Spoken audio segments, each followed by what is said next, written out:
We are your home theater and AV questions answered. This is AVRant. Want your home theater or AV question answered by Tom and Rob? Send it to question@avrant.com. Welcome to AVRant. I'm Tom Andry, and I'm here with Rob H. Mark. Mark has RBH Impression Series tower speakers, and are we calling them that? It's not EMP Tech anymore? No, the EMP Tech is gone. It's okay, RBH now. Yeah. And a single SVS PB-2000 subwoofer. Okay, so he's got. These were our recommendations, and so far he's enjoying them. He wants to add a second subwoofer, but he's thinking he'd prefer the looks of the matching Impression Series subwoofer up front. He doesn't want to give up any performance, but the RBH I-12e would look better up front, while his SVS PB-2000 could live at the back of the room.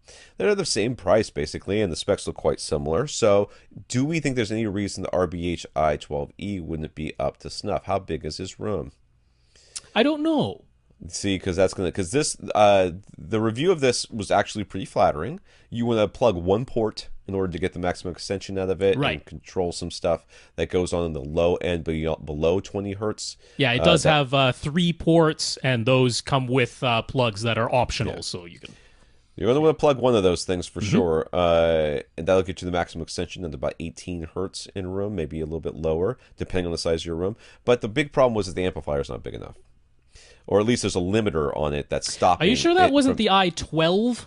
That's what he's asking for. No, this is the I-12e that has a beefed-up amplifier. Well, then that's going to be the. If that's the case, let me click on this thing now. Yeah, because I just searched for it myself, and yeah, very confusing. But there is an I-12 and an I-12e. He's talking about the I-12e, which is $800, and it's got the beefed-up 500-watt amp, which is the same wattage rating as his PB-2000. Ah. All right. Well, then, it seems like this is a pretty decent little subwoofer, so I don't see any problems with it.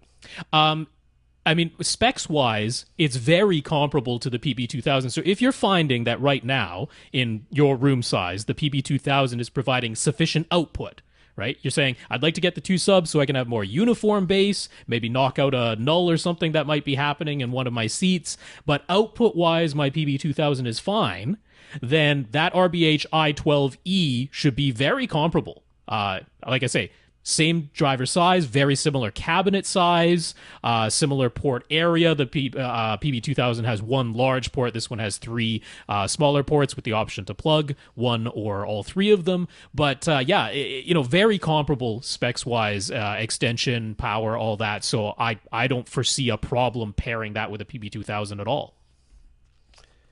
They seem to be out of stock. They do. Like all of them. Yeah, like all of the speakers are out of stock. So that was the case with the Impression Series at the moment. They're waiting for another boat shipment, as far as I can tell. Well, they're saying that for the next generation, stay tuned for the next generation coming soon. So I don't know what that means. Are they changing this at all? All right. So I guess I had read the review of the 12 instead of the 12e. So if they upgraded that amp, then yeah, I don't see any problems with it whatsoever.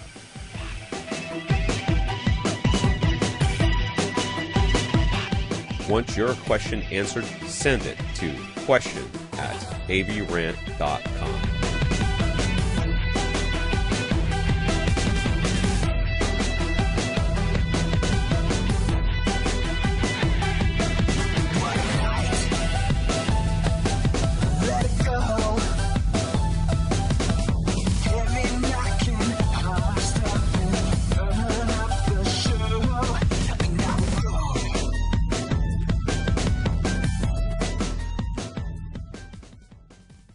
This is AVRant.